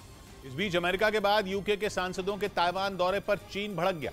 इससे पहले अगस्त में अमेरिकी संसद के स्पीकर नैन्सी पेलोसी की ताइवान यात्रा पर चीन ने कड़ा ऐतराज जताया था, जिसके बाद अब यूके के सांसदों की विदेश मामलों से जुड़ी समिति 5 दिनों के ताइवान दौरे पर पहुंची तो शी अपना आपा खो बैठे। नैन्सी पेलोसी के ताइवान दौरे से भी चीन बौखला गया था। चीन तभी से अमेरिका और ताइवान को युद्ध की गीदड़ भभकी दिए जा रहा है। अब चीन ने यूके को उसके अंदरूनी मामलों में दखल न देने की नसीहत दे दी। चीन ने शुरुआत से ही ताइवान को अपना हिस्सा बताया है, लेकिन हर बार चीन के इस दावे को ताइवान खारिज करता आया है। यही वजह रही कि यूके के सांसद जब ताइवान पहुंचे तो चीन ने इसे अपनी वन चाइना पॉलिसी का उल्लंघन करार दिया। साथ ही यूके को ये धमकी भी दे डाली कि उसे इसका जवाब जरूर मिलेगा। बताया जा रहा है कि ताइवान पहुंचे यूके के सांसद वहां के प्रधानमंत्री और विदेश मंत्री से मुलाकात कर चुके हैं। खबर है कि दोनों देशों के नेताओं के बीच इंडो पैसिफिक रीजन में शांति बनाए रखने के मुद्दे पर बात हुई। मतलब ये कि अमेरिका तो पहले से ही ताइवान के साथ खड़ा है। अब यूके ने भी ये साफ कर दिया कि अगर चीन ताइवान पर हमला करता है तो वो उसके खिलाफ ताइवान की मदद करने से पीछे नहीं हटेगा। इधर श्रद्धा मर्डर केस में आरोपी आफ्ताब से जुड़ी एक चौंकाने वाली जानकारी सामने आई, जिसे मामले की जांच में जुटी पुलिस की टीम इस खौफनाक हत्याकांड से जोड़कर देख रही है। क्योंकि सूत्रों के हवाले से पता चला कि तिहाड़ जेल में बंद आफ्ताब शह और मात के खेल शतरंज का मजा हुआ खिलाड़ी। और सूत्रों का दावा है कि पुलिस को यह जानकारी उस सेल की निगरानी के दौरान मिली जिसमें आफ्ताब को रखा गया है, जिसके बारे में जानकर जेल के अधिकारी भी सन्न रह गए। क्योंकि पता चला कि आफ्ताब शतरंज का ऐसा खिलाड़ी है जो खुद ही चाल चलता है और खुद ही अपनी चाल का जवाब भी देता है। यानी पूरे खेल में शह भी उसकी और मात भी उसी की होती है। ऐसे में श्रद्धा हत्याकांड में आफ्ताब शतरंज की चाल की तरह ही अपनी बुरी कहानी में पुलिस को उलझा रहा है और दिल्ली पुलिस को गुमराह करने की कोशिश कर रहा है। इसीलिए रिमांड में उसकी पूछताछ के बाद जब पुलिस किसी नतीजे तक नहीं पहुंच पाई तो सच्चाई जानने के लिए उसको आफ्ताब का पॉलीग्राफ और नार्को टेस्ट तक करवाना पड़ा। और सूत्रों के हवाले से खबर है कि नार्को टेस्ट के बाद जांच अधिकारियों को श्रद्धा मर्डर केस को सुलझाने के लिए अहम सुराग मिले। क्योंकि दिल्ली पुलिस के सूत्रों ने दावा किया कि नार्को टेस्ट और पोस्ट नार्को टेस्ट के दौरान आफ्ताब ने श्रद्धा के मोबाइल फोन की लोकेशन भी बता दी, जिसे पुलिस अभी तक बरामद नहीं कर पाई थी। सूत्रों के मुताबिक आफ्ताब ने बताया कि उसने श्रद्धा के मोबाइल फोन को मुंबई में भायंदर की खाड़ी में फेंक दिया था और आरोप है कि फोन को ठिकाने लगाने से पहले उसने पूरे इलाके की रेकी भी की थी। मतलब ये कि मई में श्रद्धा की हत्या के बाद काफी समय तक उसका फोन आफ्ताब के पास मौजूद था। क्योंकि मुंबई पुलिस ने भी यह शक जताया है कि 3 नवंबर को जब आफ्ताब को पूछताछ के लिए पुलिस स्टेशन बुलाया गया था, उस वक्त श्रद्धा का मोबाइल उसके पास ही मौजूद था। और पूछताछ में जब उसे ये एहसास हो गया था कि अब उसका बचना नामुमकिन है तो उसने पुलिस स्टेशन से लौटने के दौरान मोबाइल फोन को ठिकाने लगा दिया, जिसकी तलाश में पुलिस एक बार फिर जुट गई। उधर खूंखार आतंकी संगठन अलकायदा के सरगना ओसामा बिन लादेन की मौत के बरसों बाद उसकी बर्बरता से जुड़े एक बड़े राज का पर्दाफाश हुआ। ब्रिटिश अखबार द सन को दिए एक इंटरव्यू में ओसामा बिन लादेन के बेटे ने दावा किया कि उनके पिता ने कुत्तों पर केमिकल हथियारों का टेस्ट किया था। ब्रेकिंग न्यूज गोल्डी बराड़ से जुड़ी हुई। पंजाब पुलिस ने दावा किया कि उसकी खुफिया जानकारी के आधार पर ही गोल्डी बराड़ को पकड़ा गया। पंजाब पुलिस के मुताबिक कैलिफोर्निया में छिपे गोल्डी बराड़ की जानकारी उन्होंने ही दी थी, जिसके बाद FBI ने गोल्डी बराड़ को पकड़ लिया। पंजाब पुलिस का दावा है कि वो लगातार इस मामले में विदेश मंत्रालय के संपर्क में है और वो इस बात का पता लगाने में जुटी है कि गोल्डी बराड़ को डिपोर्ट किया जाएगा या फिर उसका प्रत्यर्पण होगा, क्योंकि सिद्धू मूसेवाला की हत्या की साजिश रचने का आरोपी गैंगस्टर गोल्डी बराड़ FBI के शिकंजे में फंस गया है। पंजाब पुलिस के मुताबिक उसे अमेरिका ने कैलिफोर्निया में हिरासत में लिया गया है, उसके खिलाफ इंटरपोल ने रेड कॉर्नर नोटिस जारी किया। सूत्रों के मुताबिक कुछ वक्त पहले ही गोल्डी बराड़ कनाडा से भागकर अमेरिका भाग गया था, जहां FBI ने उसे गिरफ्त में ले लिया। बताया जा रहा है कि गोल्डी बराड़ कनाडा से भागकर अमेरिका इसलिए गया था ताकि उसकी जान बच सके, क्योंकि सिद्धू मूसेवाला हत्याकांड के बाद से ही वो बम्बिया गैंग की आंखों में गड़ने लगा था। वैसे तो गोल्डी बराड़ की बम्बैया गैंग से दुश्मनी पुरानी है, लेकिन सिद्धू मूसेवाला हत्याकांड के बाद गोल्डी बराड़ बम्बैया गैंग का सबसे बड़ा दुश्मन बन गया। कुछ रोज पहले ही बम्बिया गैंग ने सोशल मीडिया के जरिए ऐलान किया था कि गोल्डी बराड़ उसका अगला निशाना है। बताया जा रहा है कि इसी वजह से कनाडा में छिपकर अपने काम को अंजाम देने वाला गोल्डी बराड़ भागकर अमेरिका पहुंच गया और वहां वो अमेरिका की खुफिया एजेंसी के हत्थे चढ़ गया। लेकिन पंजाब के CM भगवंत मान ने दावा किया कि गोल्डी बराड़ को जल्द ही भारत लाया जाएगा, क्योंकि उसने कनाडा में बैठकर ही भारत की जमीन पर कई बड़े अपराधों को अंजाम दिया। 29 मई को पंजाब के मानसा में सरेआम गोलियां बरसाकर ब्रेकिंग न्यूज आ रही है अफगानिस्तान की राजधानी काबुल से। काबुल में पाकिस्तानी दूतावास पर आतंकी हमले की खबर है। पाकिस्तान के राजदूत पर गोलियां बरसाई गई हैं। हालांकि पता चला है कि पाकिस्तान के राजदूत उबैद निजामी इस हमले में पूरी तरह सुरक्षित रहे। काबुल में पाकिस्तानी दूतावास पर किसी पास की इमारत से गोलियां बरसाई गई हैं, जिनमें दूतावास का एक कर्मचारी जख्मी होने की खबर है। पिछले कुछ महीनों से पाकिस्तान और तालिबान के बीच मतभेद बढ़े हैं और रिश्ते तनावपूर्ण हुए हैं। इस बीच पाकिस्तान के दूतावास पर हुआ हमला हैरान करने वाला है।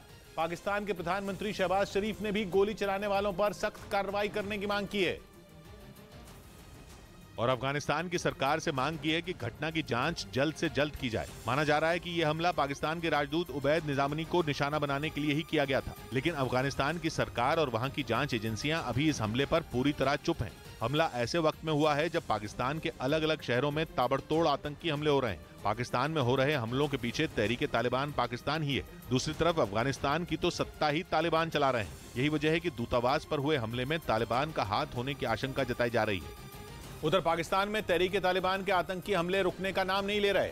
3 दिन में 4 बड़े आतंकी हमले हो चुके हैं। बिना किसी डर के तहरीके तालिबान के आतंकी जहां चाहे वहां हमले कर रहे हैं, जिससे पाकिस्तान की फौज और सरकार के होश उड़े हुए हैं। पाकिस्तान ये समझ ही नहीं पा रहा है कि आतंकियों के हमलों को कैसे टाला जाए। तहरीके तालिबान पाकिस्तान की कोशिश है कि पाकिस्तान को भी शरीयत कानून से चलाया जाए, ठीक वैसे ही जैसे अफगानिस्तान में तालिबान चला रहे हैं। पूरे पाकिस्तान में TTP से जुड़े आतंकियों से हमले करने की अपील की गई थी। उसी वक्त माना जाने लगा था कि पाकिस्तान में बहुत बड़ी तबाही आने वाली है। TTP वही संगठन है जिसने 2014 में पेशावर के एक आर्मी स्कूल को निशाना बनाया था। उस हमले में 132 बच्चों की जान चली गई थी। स्कूल पर हुए उस खौफनाक हमले ने पूरी दुनिया को झकझोर कर रख दिया था और अब पाकिस्तान को फिर से वैसी ही दहशत का एहसास होने लगा है, क्योंकि पाकिस्तान में एक बार फिर एक स्कूल पर आतंकियों ने हमला कर दिया।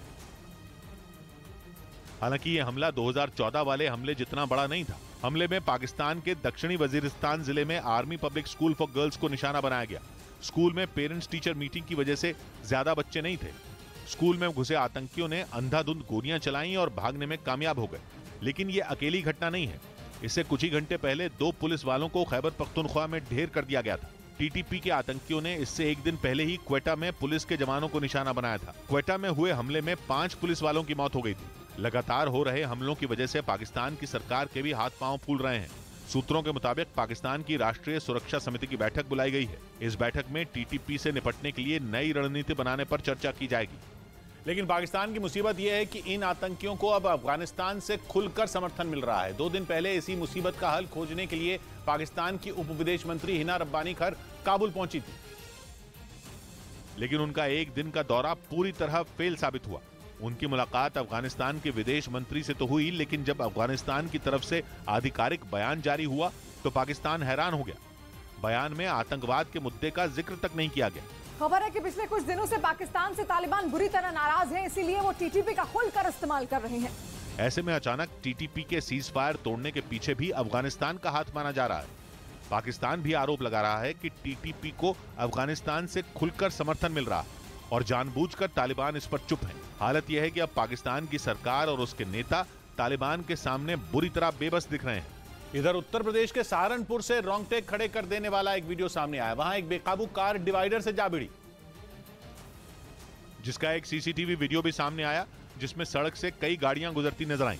तभी एक बेकाबू कार डिवाइडर से टकरा गई। कार की रफ्तार इतनी तेज थी कि वो डिवाइडर से टकराते ही सड़क पर घूम गई। तभी उसके पीछे आ रहा स्कूटर उससे जा भिड़ा। इस घटना के बाद वहां अफरा तफरी मच गई। देखते ही देखते कई लोग इकट्ठा हो गए। इस हादसे में स्कूटर सवार बुरी तरह घायल हो गया, जिसे बाद में अस्पताल में भर्ती कराया गया। घटना की जानकारी मिलने के बाद पुलिस ने कार को कब्जे में ले लिया और आरोपी ड्राइवर की तलाश में जुट गई। इस बीच दिल्ली के एमसीडी चुनाव में कांग्रेस नेता जगदीश टाइटलर के प्रचार करने पर सियासत गर्मा गई। जगदीश टाइटलर 1984 के सिख दंगों के आरोपी हैं। लेकिन एमसीडी चुनाव में जैसे ही जगदीश टाइटलर ने प्रचार की कमान संभाली, बीजेपी ने कांग्रेस को आड़े हाथ ले लिया। इन्होंने सरकार का संरक्षण लेकर हमें को मारने का काम किया था और आज भी तुम हमें इनके नाम से डराना चाहते हो। जगदीश टाइटलर को कांग्रेस ने पिछले महीने ही चुनाव समिति का सदस्य नियुक्त किया था। उधर खबर है कि यूक्रेन युद्ध के बीच इलॉन मस्क की कंपनी स्पेसएक्स जल्द ही 7,500 नई स्टारलिंक सैटेलाइट तैनात कर सकती है। पश्चिमी मीडिया की एक रिपोर्ट के मुताबिक इसके लिए उसे अमेरिकी सरकार से मंजूरी भी मिल गई, जिसे इलॉन मस्क के ड्रीम प्रोजेक्ट स्टारलिंक के लिए बड़ी कामयाबी माना जा रहा है, क्योंकि इसके जरिए वो कई साल से पूरी दुनिया को सस्ता और तेज इंटरनेट देने का सपना दिखा रहे हैं। और इससे पहले भी इस प्रोजेक्ट के तहत सैकड़ों सैटेलाइट अंतरिक्ष में भेजी जा चुकी हैं।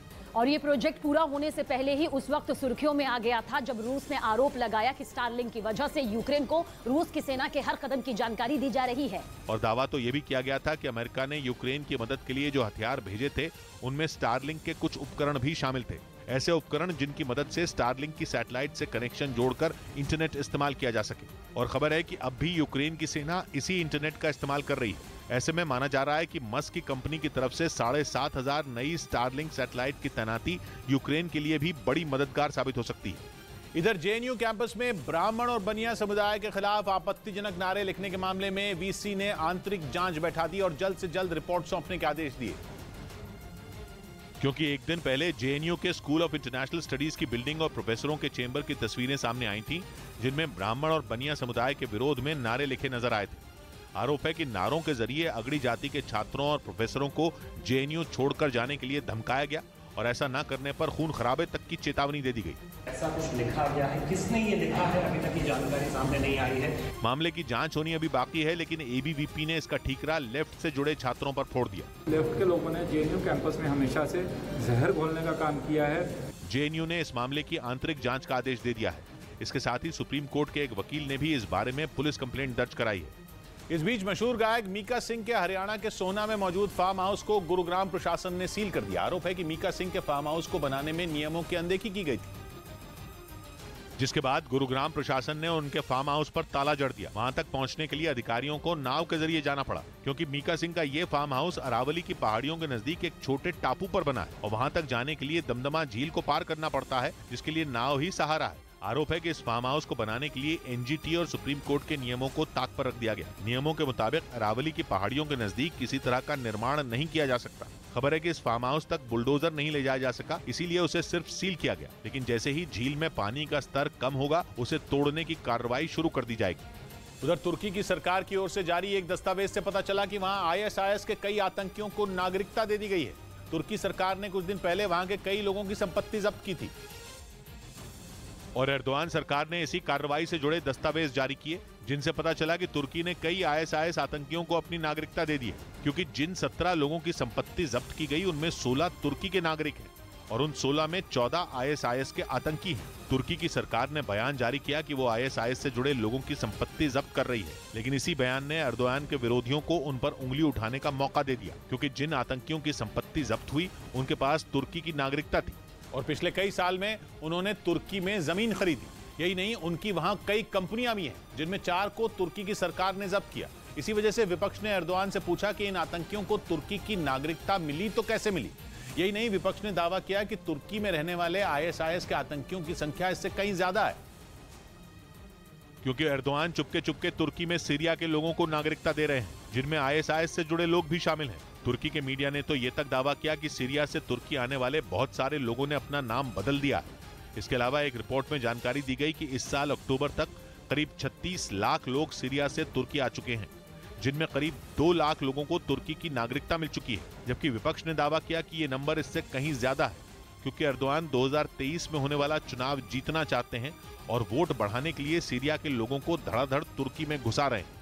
यही नहीं, विपक्ष ने तुर्की की ओर से जारी आतंकियों की लिस्ट पर भी सवाल उठाया, क्योंकि उसका कहना है कि इस लिस्ट में कुछ गिने चुने आईएसआईएस के आतंकियों का नाम ही शामिल है और कुछ सालों से उसे अपडेट तक नहीं किया गया है। एर्दोआन पर आरोप लगा कि उन्होंने जानबूझकर ऐसा किया और आईएसआईएस के आतंकियों को जेल से रिहा कर दिया, जिसकी भनक न तो अमेरिका को लगी और न सीरिया को। तुर्की सीरिया में आतंकियों के खात्मे के नाम पर कुर्द लड़ाकों को मार रहा है और उसकी आतंकियों की लिस्ट में ज्यादातर लोग कुर्दिस्तान वर्कर्स पार्टी के हैं। या यूं कहें कि एर्दोआन को आईएसआईएस के आतंकियों से नहीं बल्कि कुर्द लड़ाकों से डर लग रहा है, जिनसे उनकी दुश्मनी तब परवान चढ़ी जब कुर्दिस्तान वर्कर्स पार्टी ने उनकी सरकार गिराने की कोशिश की थी। तुर्की की सरकार के विरोधी इसीलिए सीरिया में चलाए जा रहे ऑपरेशन को एर्दोआन की कुर्द समुदाय से निजी दुश्मनी मान रहे हैं। ये तक दावा किया गया कि उत्तरी सीरिया में चलाए गए ऑपरेशन में तुर्की की सेना ने 5 आईएसआईएस के आतंकियों को पकड़ा, लेकिन दुनिया को नहीं बताया, जबकि नेटो में तुर्की का सहयोगी अमेरिका सीरिया में आईएसआईएस से लड़ रहा है।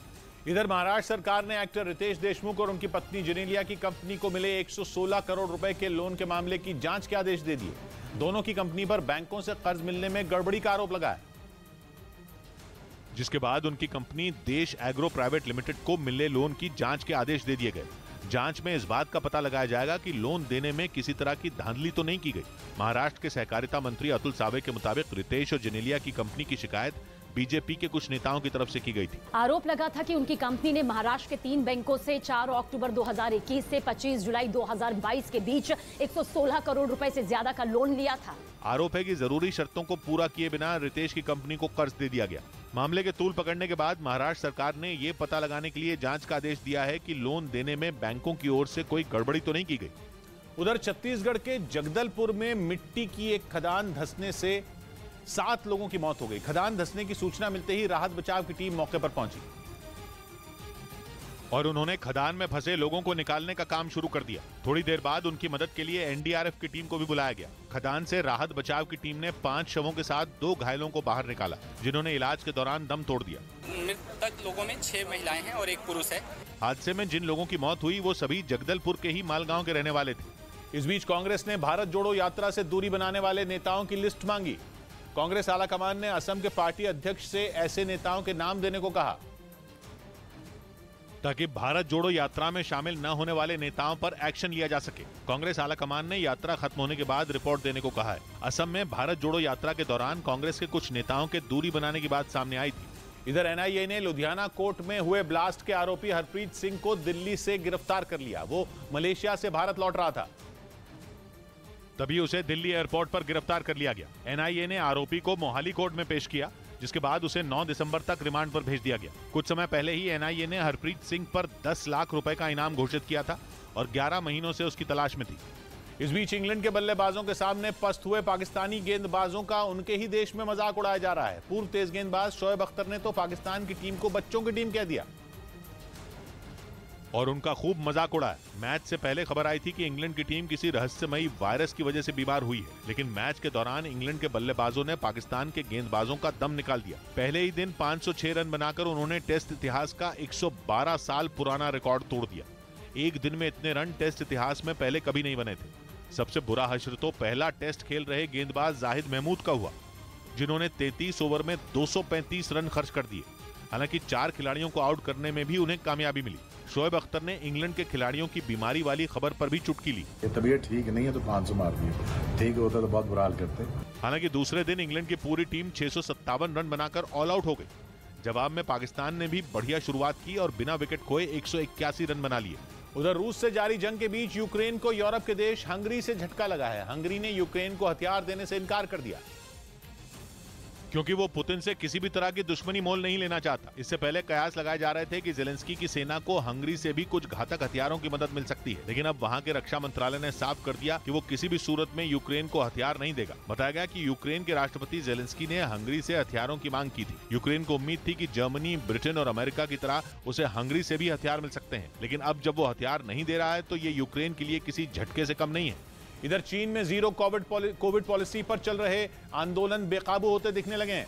2 दिन से चीन की सरकार ने नियमों में ढील देने के संकेत दिए हैं, लेकिन अब पता चला है कि जीरो कोविड पॉलिसी पर वो टस से मस होने को तैयार नहीं है। बल्कि ढील देने के नाम पर चीन की सरकार केवल लॉकडाउन में मामूली रियायत देने की तैयारी कर रही है। इस तरह की जानकारी सामने आते ही आंदोलनकारियों का पारा चढ़ गया। चीन के कई शहरों में प्रदर्शनों के दौरान हिंसा होने की खबरें सामने आई। वहां की दंगा पुलिस को हालात संभालने का काम दिया गया है। दंगा पुलिस को चीन की सड़कों पर इस तरह से पहले कभी नहीं देखा गया। पुलिस के जवान सफेद रंग का एक सूट पहनकर और हाथों में डिफेंस शील्ड लेकर आगे बढ़ते रहे। प्रदर्शनकारी उन पर पत्थर ही नहीं बल्कि कांच की बोतलें तक फेंकते दिखे। इंटरनेट पर इन प्रदर्शनों के वीडियो आते ही दुनिया भर में हंगामा मच गया। चीन को नसीहत दी जाने लगी कि आजादी की जंग लड़ रहे लोगों पर ताकत की आजमाइश बंद की जाए। पिछले 3 दिन से चीन के हालात बेहतर होते दिख रहे थे, लेकिन अब एक बार फिर चीन गृह युद्ध की आग में जलता हुआ दिख रहा है। यहां तक कि अब चीन को पूरी दुनिया से नसीहत मिलने लगी है। संयुक्त राष्ट्र की तरफ से तो चीन को पहले ही चिट्ठी लिखी जा चुकी है। अब अमेरिका के 40 से ज्यादा सांसदों ने शी जिनपिंग के नाम एक चिट्ठी लिखी और प्रदर्शनकारियों पर जुल्म बंद करने की अपील की गई। यूरोप के कई देश पहले ही चीन पर दबाव बना चुके हैं। कनाडा तो सीधी चेतावनी दे चुका है कि अगर जुल्म बंद नहीं हुए तो कठोर कार्रवाई होगी। कुछ देश तो चीन पर प्रतिबंधों का चाबुक चलाने तक की धमकी दे रहे हैं। दावा यह है कि जब से चीन पर दबाव बनना शुरू हो गया है, तब से चीन ने सेंसरशिप को और सख्त कर दिया है। चीन की कोशिश यह है कि पुलिस के एक्शन से जुड़ी कोई तस्वीर या एक भी वीडियो चीन के बाहर ना पहुंचे। यही चीन की सबसे बड़ी गलती भी है। असल में चीन के लोग भी अब समझ चुके हैं कि चीन में उनकी आजादी को किस तरह कुचला जा रहा है। इसीलिए आंदोलनकारी युवाओं ने चीन के बंधनों को तोड़ने का तिकड़म बना लिया है, जिसका सीधा मतलब यह है कि चीन के लोग अब आजादी के लिए बुरी तरह छटपटा रहे हैं। पूरी दुनिया तक अपनी आवाज पहुंचाने के लिए चीन के लोग नए नए तरीकों का इस्तेमाल कर रहे हैं, जिससे चीन की सरकार की मुश्किलें बढ़ रही हैं। पता चला है कि चीन के युवा अब डेटिंग ऐप को हथियार बना रहे हैं। ये ऐसी ऐप हैं जिन पर युवाओं को चैट करने का विकल्प दिया जाता है। इसलिए वहां के लोग ऐसी ऐप का इस्तेमाल कर आंदोलन को तेज करने की रणनीति बना रहे हैं। इससे पहले व्हाट्सएप जैसे एक मैसेजिंग ऐप टेलीग्राम का इसी तरह इस्तेमाल होने की जानकारी सामने आई थी। पता चला था कि चीन की पुलिस लोगों के फोन में टेलीग्राम ऐप मिलने पर उन्हें जेल भेज रही है। मतलब ये कि प्रदर्शनकारी आगे आगे, पुलिस वाले पीछे पीछे। जब तक वहां की पुलिस युवाओं के हथियार को समझ पाती है, तब तक वो अपना हथियार ही बदल लेते हैं। खबर है कि चीन के 9 सबसे बड़े शहर इस वक्त हिंसक आंदोलन की चपेट में है। इस बीच प्रधानमंत्री नरेंद्र मोदी ने अहमदाबाद में लगातार दूसरे दिन रोड शो किया। पीएम का रोड शो अहमदाबाद के 3 विधानसभा क्षेत्रों से गुजरा और इस दौरान प्रधानमंत्री ने सड़क के किनारे लगी बाबा साहेब आंबेडकर की प्रतिमा देखकर अपनी गाड़ी रुकवा दी। इसके बाद वो गाड़ी से उतरे और आंबेडकर की प्रतिमा पर पहुंचकर उन्हें नमन किया। फिर उनका रोड शो वहां से आगे बढ़ा। इधर राजस्थान में हनुमानगढ़ के एक स्कूल में दूध पीने से 16 छात्राएं बीमार हो गई। स्कूल में दूध सरकारी योजना के तहत बांटा गया था, जिसे पीकर स्कूल की कई छात्राओं ने सिर दर्द और उल्टी होने की शिकायत की, जिसकी जानकारी स्कूल प्रबंधन ने शिक्षा विभाग को दी और बच्चों को लेकर अस्पताल पहुंचे। हम गाड़ी में लेकर के बच्चों को यहाँ ट्रॉमा सेंटर हॉस्पिटल में पहुंचे। छात्राओं की तबीयत बिगड़ने की सूचना मिलते ही शिक्षा विभाग और जिला प्रशासन के अधिकारी उनका हाल जानने अस्पताल पहुंचे। बताया गया कि सरकार की बाल गोपाल योजना की शुरुआत इसी स्कूल से हुई थी, जिसके तहत पहली बार स्कूल में दूध बांटा गया था। उधर अगले साल होने वाले आईपीएल में एक नया नियम लागू किया जाएगा, जिसके मुताबिक अब आईपीएल में सभी टीमें 11 के बजाय 15 खिलाड़ियों के साथ उतरेंगी। हालांकि ये नियम इससे पहले घरेलू T20 टूर्नामेंट और सैयद मुश्ताक अली ट्रॉफी में इस्तेमाल हो चुका है। इस नए नियम के आने के बाद टीम टॉस से पहले 11 के बजाय 15 खिलाड़ियों की लिस्ट दे सकेंगी। जो 4 अतिरिक्त खिलाड़ी होंगे उनमें एक को 14 ओवर से पहले प्लेइंग 11 के किसी भी खिलाड़ी से बदला जा सकेगा। इस बीच पश्चिमी मीडिया ने दावा किया कि रूस के राष्ट्रपति पुतिन अपने घर में सीढ़ियों से नीचे गिर गए। बताया गया कि पुतिन की तबीयत ठीक नहीं थी, लेकिन वो बिना किसी की मदद के सीढ़ियों से उतर रहे थे, लेकिन तभी उनका पैर फिसल गया और वो नीचे गिर गए। पश्चिमी मीडिया के मुताबिक सीढ़ियों से नीचे गिरने की वजह से पुतिन की कमर के पास चोट आई। दावा है कि वो रात में सीढ़ियों से उतर रहे थे, तभी यह हादसा हुआ।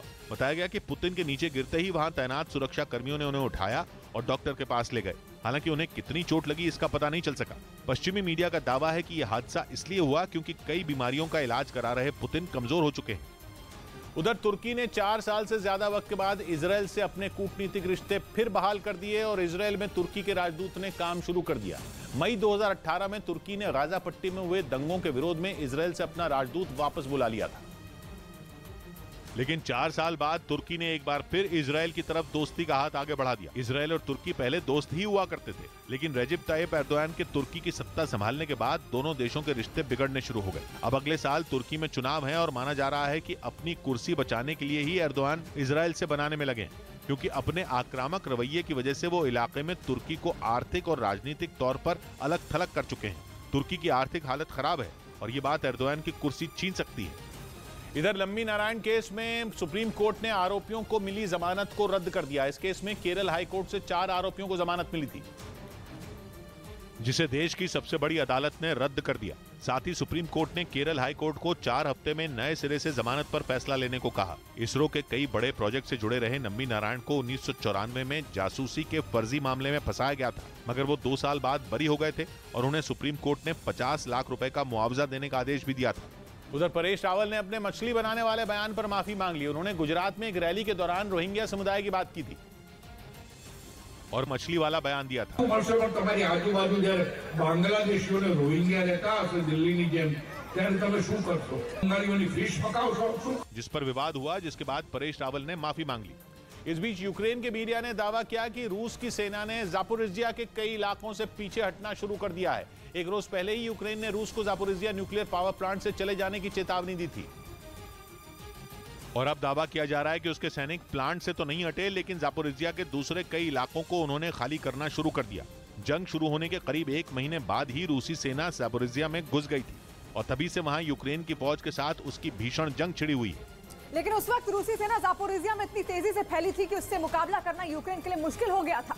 उस पर बड़ी मुसीबत तब आई जब पुतिन की सेना ने जापोरिजिया पावर प्लांट पर कब्जा जमा लिया। लेकिन अब यूक्रेन के पलटवार की वजह से जापोरिजिया के कई हिस्सों से रूसी सेना के पीछे हटने का दावा किया जा रहा है और माना जा रहा है कि वो जल्द ही पावर प्लांट को भी खाली कर देगी, जो यूक्रेन के साथ साथ पूरे यूरोप के लिए एक राहत भरी खबर होगी। उधर बांग्लादेश के मुद्दे पर पाकिस्तान के विदेश मंत्री और वहां के पूर्व सेना प्रमुख जनरल बाजवा भिड़ गए।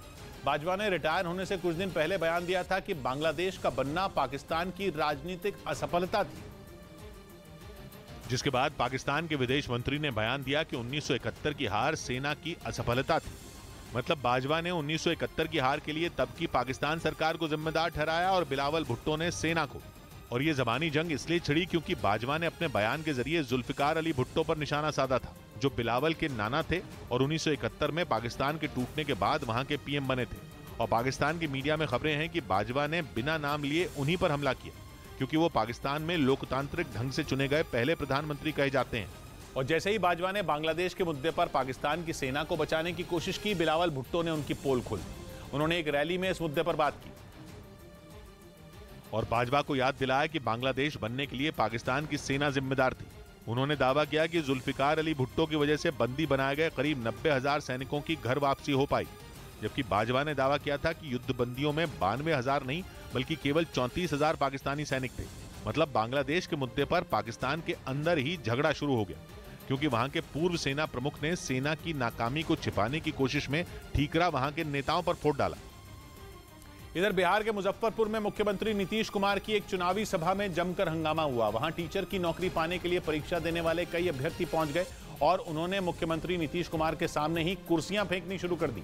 यही नहीं, उन्होंने मुख्यमंत्री के खिलाफ वहां जमकर नारे भी लगाए, जिसके बाद नीतीश के समर्थकों और पुलिस वालों ने मिलकर हंगामा कर रहे लोगों को वहां से हटाना शुरू कर दिया, लेकिन वो काफी देर वहीं डटे रहे। इस सभा में उप मुख्यमंत्री तेजस्वी यादव भी मौजूद थे।